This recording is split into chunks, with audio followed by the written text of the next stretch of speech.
السلام عليكم ورحمة الله وبركاته. إن الحمد لله نحمده ونستعينه ونستغفره ونعوذ بالله من شرور أنفسنا ومن سيئات أعمالنا. من يهده الله فلا مضل له ومن يضلل فلا هادي له وأشهد أن لا إله إلا الله وحده لا شريك له وأشهد أن محمدا عبده ورسوله. أما بعد، فإن خير الحديث كتاب الله وخير الهدي هدي محمد صلى الله عليه وسلم وشر الأمور محدثاتها وكل محدثة بدعة وكل بدعة ضلالة وكل ضلالة في النار. محترم حاضرین، سامعین و سامعات، ناظرین و ناظرات، کتاب الطہارہ کے اس درس میں ہم آپ تمام حضرات کا خیر مقدم کرتے ہیں اور اللہ سبحانہ و تعالی سے یہ دعا کرتے ہیں کہ وہ ہم سب کے مل بیٹھنے کو قبول فرمائے، علم دین، علم نافع سیکھنے، اس کے مطابق عمل کرنے، اس کی دعوت عام کرنے اور اس راستے میں آنے والی مصیبتوں کے اوپر اللہ سبحانہ و تعالی ہم سب کو صبر کی توفیق نصیب فرمائے۔ محترم حاضرین، گزشتہ درس میں یہ باتیں آپ کے سامنے آئی تھیں کہ وہ جانور جو ماکول اللحم ہے، ماکول اللحم یعنی جس کا گوشت انسان کھا سکتا ہے، اس جانور کو کہتے ہیں ماکول اللحم۔ اگر اس جانور کی موت ہو جائے اور موت ہو جانے کے بعد اس کا چمڑا نکال کر کے کوئی آدمی اس کو پکا دے، اس کی دباغت دے دے، تو اس کا استعمال جائز ہے، جیسا کہ ام المومنین حضرت میمونہ رضی اللہ تعالی عنہا کی روایت سے بات آپ کے سامنے آ چکی ہے۔ اس کے بعد مصنف رحمۃ اللہ علیہ کہتے ہیں والشعر والصوف والریش طاہر اذا كان من میتۃ طاہرۃ فی الحیاۃ ولو غیر ماکولہ کالحر والفار۔ جانوروں کے بال، اسی طرح سے ان کے اون یا پرندوں کے پر، یہ سب کے سب طاہر ہیں، یعنی پاک ہیں۔ اگر وہ زندگی میں پاک تھے تو مر بھی جائیں تب بھی وہ پاک ہیں، اگرچہ وہ غیر معقول لحم جانور کا بال ہی کیوں نہ ہو، جیسا کہ بلی اور چوہیا، بلی اور چوہیا۔ مصنف رحمۃ اللہ علیہ کہتے ہیں کہ اگر کوئی ایسا جانور جو غیر معقول اللحم ہو، جس کا گوشت کھانا جائز نہیں ہے، اگر وہ جانور بھی، اس کے بھی جسم کے وہ اعضاء جس میں حیات نہیں ہے، اگر وہ ملیں تو وہ پاک ہے، اس کا استعمال کیا جا سکتا ہے۔ یعنی یہاں سے میت کے ان اجزاء کا تذکرہ چل رہا ہے کہ جس میں حیات نہیں ہے، جس میں حیات نہیں ہے۔ اور ہم بتا چکے ہیں کہ حیات نہیں ہے کا مطلب یہ ہے کہ اس میں احساس نہیں ہے۔ اگر اس کو کاٹا جائے یا اس کو نقصان پہنچایا جائے تو اس سے جانور کو کوئی تکلیف نہیں ہوتی۔ جانور سامنے کھڑا ہے، آپ اس کے بالوں کو کاٹ لیں، کوئی اس کو پریشانی نہیں ہوگی۔ اسی طریقے سے اس کے رواں کو کہیں پر سے کاٹا جائے، نکالا جائے، یا پرندہ ہے، مرغی ہے مثلا، اور اس کے آپ کچھ ایک آدھ پر کو کاٹ رہے ہیں تو اس سے کوئی فرق اس کو نہیں پڑتا، اس سے تکلیف نہیں ہوتی۔ ہاں، اس کو اگر پکڑ کے کھینچا جائے تو ظاہر ہے جب جڑ سے وہ پر باہر نکلے گا تو اس سے اس کو تکلیف ہوگی۔ تو یہاں یہ کہہ رہے ہیں کہ اگر وہ جانور جس کا کھانا ہمارے لیے ناجائز ہے، وہ جانور بھی اگر اس کے بال ہوں یا اسی طریقے سے اس کے جسم کا رواں ہو تو اس کو استعمال کیا جا سکتا ہے، اس میں کوئی حرج کی بات نہیں ہے، سوائے خنزیر کے اور کتے کے۔ یہ کون کہتا ہے؟ حنابلہ کہتے ہیں۔ حنابلہ کے نزدیک کتا جو ہے اور خنزیر جو ہے یہ نجس العین ہے، اس کا کچھ بھی استعمال نہیں کیا جا سکتا۔ لیکن امام مالک رحمۃ اللہ علیہ کہتے ہیں کہ جانور کا، چاہے کتا ہو چاہے خنزیر ہو، اگر اس کے جسم کا وہ حصہ جس میں حیات نہیں ہے، جیسے رواں یا اس کا بال، اگر آدمی اس کو استعمال کرتا ہے تو اس میں کوئی حرج کی بات نہیں ہے۔ تو یہاں سے وہ جواب نکلتا ہے یا کھل کر کے سامنے آتا ہے، جیسے خواتین کہتی ہیں کہ ان کے میک اپ کے کچھ برش وغیرہ مارکیٹ میں ایسے ملتے ہیں جس میں ان بالوں کا استعمال ہوتا ہے، تو علماء کی ایک بڑی تعداد ہے وہ کہتی ہے کہ اس کو استعمال کر سکتے ہیں۔ لیکن اس بات میں یہ بات سمجھ میں آتی ہے کہ اگر مارکیٹ میں اس کے علاوہ دستیاب ہے تو انسان کو چاہیے کہ وہ اس کو اختیار کرے۔ یہاں ایک بڑا مسئلہ نکلتا ہے، اس کو سمجھیے تو بات سمجھ میں آ جائے گی۔ کتا ہے، اس کو اگر آپ نجس مانتے ہیں، مثال کے طور پہ ناپاک ہے وہ، تو کیا اگر کوئی سوکھا کتا انسان کے جسم سے مس کر جائے، آپ نکل کے جا رہے ہیں اپنے گھر سے، گلی کا کوئی کتا آیا آپ کے کپڑے سے لگتا ہوا نکل گیا، تو کیا اب آپ کا کپڑا ناپاک ہو گیا؟ تو یہ کوئی نہیں کہتا کہ کتے کے جسم میں لگ جانے سے کپڑا ناپاک ہوا، لیکن وہ کہتے ہیں کہ اگر اس کا جسم گیلا ہے اور اس کے جسم میں پانی وغیرہ لگا ہوا ہے، تو اگر وہ گیلا پن آپ کے کپڑے پہ اترا اور کپڑے پہ گیلا پن کا اثر ہوا تو کہتے ہیں کہ وہ کپڑا ناپاک ہوا، پھر اتنا حصہ اس کو دھونا پڑے گا جہاں وہ نجاست لگی ہوئی ہے۔ پورا کپڑا اتار کے دھونے کی ضرورت نہیں ہے، جس حصے میں وہ لگا ہے اتنا حصہ آپ دھو دیجئے، آپ کا معاملہ انشاءاللہ کلیئر ہو جائے گا۔ اور رہی بات کہ اگر وہ سوکھا ہے تو اس میں کوئی حرج کی بات نہیں ہے، ٹھیک ہے؟ یہ متفق علیہ مسئلہ ہے، اور اسی سے پھر باتیں ہوتی ہیں کہ اگر مان لیجئے ہم نے ان جانور جس کو شکار کے لیے رکھا ہے، کتا شکار کے لیے پالا ہے، اب اگر اس کو ہم پکڑ رہے ہیں یا اس کو چھوڑ رہے ہیں تو کیا ہمیشہ ہم کو اپنے ہاتھ کو دھونا پڑے گا یا کپڑے کو دھونا پڑے گا؟ اگر وہ کپڑے سے مس کرتا ہے تو کہا نہیں۔ اگر گیلا ہے، اس کا جسم گیلا ہے، اس کا جسم بھیگا ہوا ہے، اور اس سے اگر کچھ اثرات ہمارے کپڑے کے اوپر یا جسم کے اوپر لگتے ہیں تو وہ ناپاک ہوں گے، اس کو دھونا پڑے گا، ٹھیک ہے؟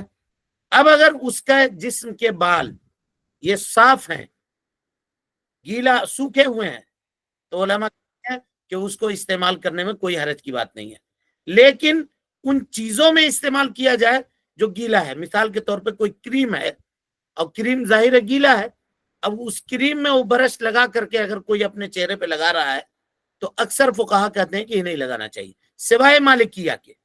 مالکیہ کہتے ہیں کہ اس کا استعمال کر سکتے ہیں۔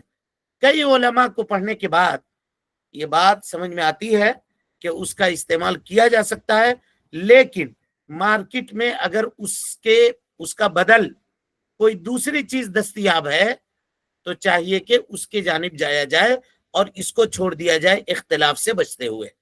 پھر یہاں وہی قاعدہ نافذ کیجئے کہ دو آپشن ہے آپ کے پاس، ایک آپشن کے اختیار کرنے میں گناہ ملنے کا خطرہ اور خدشہ ہے، تو ایسی صورت میں جس میں گناہ ہو اس کو ترک کر دیجئے اور جس میں گناہ نہیں ہو اس کو اختیار کیجئے۔ امید کہ آپ اس مسئلے کو خوب اچھی طرح سے سمجھ گئے ہوں گے، اس مسئلے کو سمجھ گئے ہوں گے۔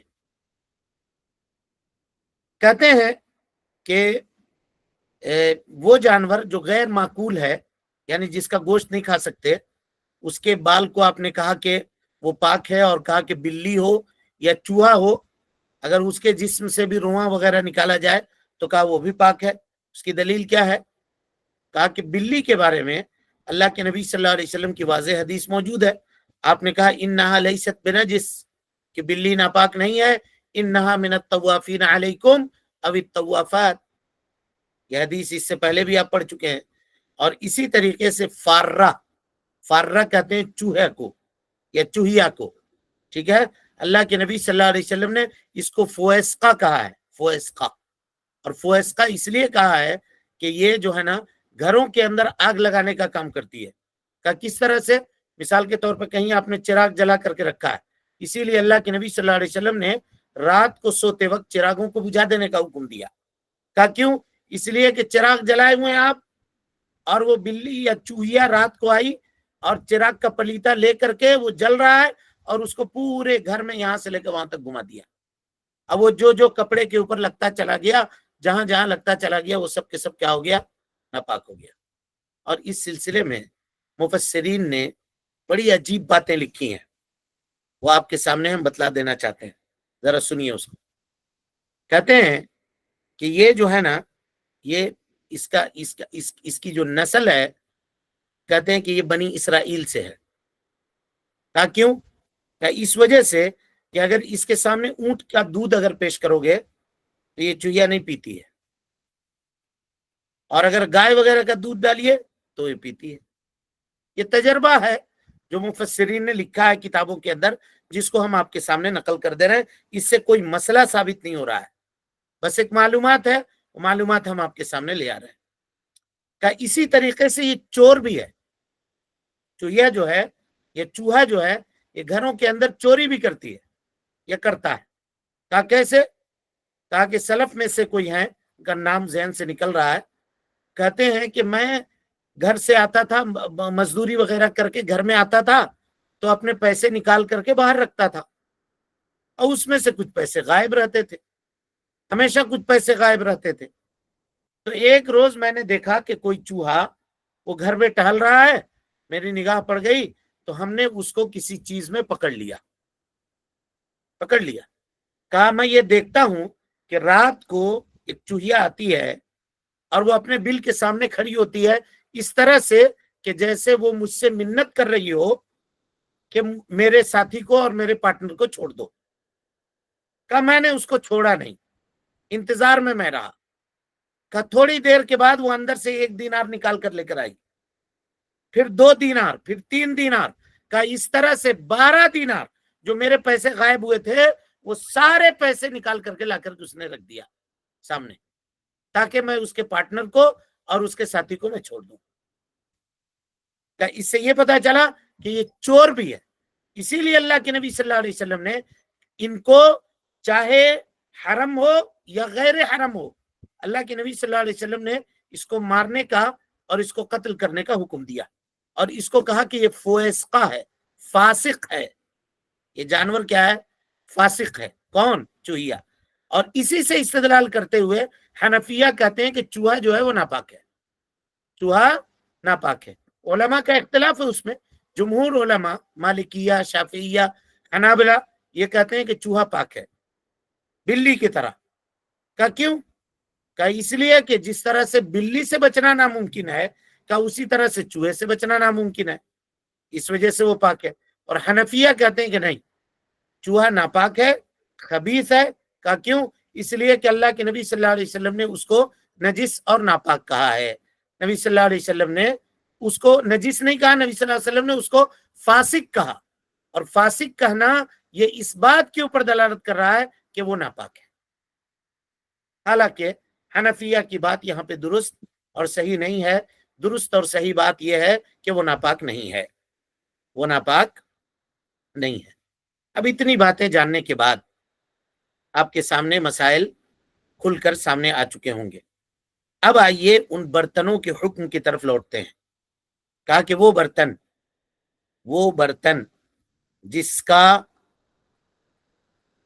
مینوفیکچر یا جس کو بنایا گیا ہو جانوروں کی ہڈی کو استعمال کر کے، تو ایک تو یہ ہے کہ ہڈی اپنی اصلی شکل میں ہو، اور دوسری یہ ہے کہ ہڈیوں کو جلا کر کے اس کو راکھ بنا کر کے اس کو ڈسٹ بنا دیا گیا ہو۔ تو اگر راکھ جلا کے اس کو ختم کر کے راکھ بنا دیا گیا ہو تو اب اس کی اصلی حیت تبدیل ہو گئی۔ ایسی صورت میں علماء کہتے ہیں کہ اس کا استعمال جائز ہے، وہ استعمال کر سکتے ہیں، ورنہ مٹی کے اندر اس کی ملاوٹ ہے، کتنے لوگ آتے رہے ہیں سوچئے، اور وہ ان کو زمین کے اوپر دفن کیا جاتا رہا ہے۔ اب کہیے گا تو مٹی میں کون سی مٹی ایسی ڈھونڈیے گا جہاں ہڈیوں کی ملاوٹ نہ ہو، لیکن اگر وہ اپنی اصلی شکل تبدیل کر چکا ہے، اس کو جلا کر کے راکھ کر کے تب جا کر کے اس کو ڈسٹ بنایا گیا اور اس کو مٹی میں ملا کر کے اس کے برتن وغیرہ بنائے گئے، تو ایسی صورت میں اس کا استعمال درست ہے، اس میں کوئی حرج کی بات نہیں ہے۔ رہی بات انسان کے بالوں کی یا انسان کی، تو آپ سب کو معلوم ہے کہ اگر ان بالوں کا استعمال خواتین اپنے بالوں کو لمبا کرنے کے لیے کرتی ہیں تو ایسی صورت میں وہ استعمال جائز نہیں ہے، کیونکہ جوڑا لگانے والی خاتون کے اوپر اللہ کے نبی صلی اللہ علیہ وسلم نے لعنت کی ہے۔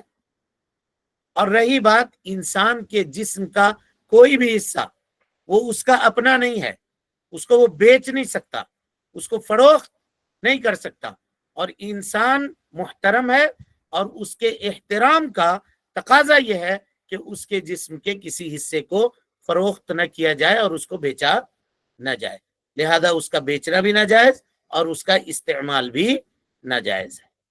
امید ہے کہ یہ مسائل آپ کے سامنے واضح ہو گئے ہوں گے۔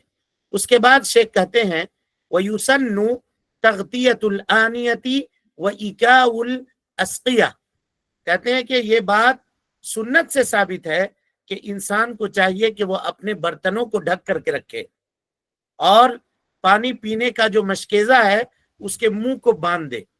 اللہ کے نبی صلی اللہ علیہ وسلم کی روایت موجود ہے، حضرت جابر بن عبداللہ رضی اللہ عنہما راوی حدیث ہیں، کہتے ہیں کہ نبی صلی اللہ علیہ وسلم نے فرمایا کہ اپنے پینے کے برتن کے منہ کو ڈھک دو، اور اسی طرح سے وہ برتن جس میں پانی ہے یا کھانا ہے اس کو بھی ڈھک دو، اگرچہ لکڑی ڈال کر کے اس کو ڈھکنے کی اگر نوبت ہو تب بھی اس کو ڈھک کر کے رکھو، کھلا مت چھوڑو۔ متفق علیہ روایت ہے، متفق علیہ روایت ہے۔ اور ایک جگہ پہ نبی صلی اللہ علیہ وسلم نے فرمایا کہ برتنوں کو ڈھک کر کے رکھو اور بسم اللہ پڑھا کرو، بسم اللہ پڑھ کر کے ان برتن کو ڈھک کر کے رکھو۔ اب اس میں کیا علت ہے؟ تو اللہ کے نبی صلی اللہ علیہ وسلم سے کئی علت ثابت ہے۔ ایک تو یہ کہ اگر آپ برتن کو ڈھک کر رکھتے ہیں تو شیاطین سے اور جنات سے ان برتنوں کی حفاظت ہوتی ہے۔ حدیث کیا ہے؟ نبی صلی اللہ علیہ وسلم نے فرمایا غط الاناء، برتنوں کو ڈھک کر رکھو، اور اسی طرح سے چمڑا وغیرہ کا اگر مشکیزہ ہے تو اس کے منہ کو باندھ دو، وَأَغْلِقُ الْبَابِ، دروازے بند کر دو، اور بتیوں کو بجھا دو، یعنی چراغ وغیرہ گھر میں جل رہا ہے تو اس کو بجھا دو۔ یہ سب آداب ہے انسان کی زندگی کے۔ کہا فَإِنَّ الشَّيْطَانَ، اس لیے کہ شیطان کسی بند برتن کو نہیں کھولتا، کسی بند دروازے کو نہیں کھولتا، اور اسی طرح سے کسی ڈھکے ہوئے برتن کو وہ نہیں کھولتا۔ اس حدیث کو امام مسلم نے روایت کیا ہے، اور اسی معنی کی روایت صحیح بخاری کے اندر بھی موجود ہے۔ تو ادب یہ ہے، اور خاص طور پہ رات میں انسانوں کو چاہیے کہ وہ اپنے برتنوں کو ڈھک کر کے رکھیں، اپنے دروازے بند کر دیں، اپنے دروازے بند کر دیں، اور اس سے گھر کا مین دروازہ، اور جس گھر میں وہ سو رہے ہیں اس کا دروازہ، اور جہاں کہیں بھی آدمی سو رہا ہے اس کا دروازہ، یہ سارے دروازے داخل ہیں، یہ سارے دروازے داخل ہیں۔ اور آج کل کے زمانے میں ایک چیز اور یاد رکھیے گا، علماء نے اس کو خصوصیت کے ساتھ بیان کیا ہے۔ ہم لوگ جن گھروں میں رہتے ہیں ان گھروں میں واش روم کا انتظام ہے، اور اٹیچ واش روم ہم لوگ بناتے ہیں آج کل، تو کہا عام طور پہ لوگ اس کے دروازے کو کھلا چھوڑ دیتے ہیں۔ کہا گھروں میں عام طور پہ بے برکتی کا اور شیطانوں کے آنے کا اور شیطانوں کے بسیرا ہونے کا اور لوگوں کے پریشان ہونے کا کہ اسباب میں سے ایک سبب یہ ہے کہ وہ یہی ہے، اس دروازے کو بند نہیں کرتے۔ کہا ضرورت ہے کہ لوگ اس دروازے کو بند رکھیں، اس کو کھلا نہ رکھیں، بسم اللہ کر کے اس کو بند کر دیں، تاکہ اس میں جو جن و شیاطین ہوا کرتے ہیں ان کے شر سے انسان محفوظ رہ سکے۔ اسی لیے اللہ کے نبی صلی اللہ علیہ وسلم نے یہ دعا سکھلائی کہ جب تم بیت الخلاء میں جاؤ، ابھی روایت آپ کے سامنے آئے گی اور تفصیل سے ہم لوگ پڑھیں گے، تو نبی صلی اللہ علیہ وسلم نے فرمایا کہ یہ دعا پڑھو اللہم انی اعوذ بک من الخبث والخبائث۔ کیوں کہا؟ اے اللہ میں پناہ طلب کرتا ہوں خبیث جنوں سے اور اسی طرح سے جنیوں سے، میل اینڈ فیمیل دونوں سے، یہ دونوں ہوا کرتے ہیں وہاں۔ تو یہ ادب ہے کہ انسان اپنے برتنوں کو ڈھک دے، اور اسی طرح سے واش روم وغیرہ کے دروازوں کو پورے طور پہ بند کر دے، پورے طور پہ بند کر دے۔ اور یہ ادب ہے، اس ادب کا خیال ہمیں اور آپ کو رکھنا چاہیے۔ اسی طریقے سے اللہ کے نبی جناب محمد رسول اللہ صلی اللہ علیہ وسلم سے ایک دوسری علت بھی ہے ثابت، کیوں آپ نے ڈھکنے کا حکم دیا۔ اس حدیث کو غور سے سنیے۔ آپ صلی اللہ علیہ وسلم نے فرمایا کہ ہر سال بھر میں، یعنی سال میں جتنے دن ہوتے ہیں، یہ جو 12 مہینے کے ایام ہیں، کہ اس میں سے ایک دن ایسا ہوتا ہے کہ آسمان سے وباؤں کا نزول ہوتا ہے، وبا اترتے ہیں۔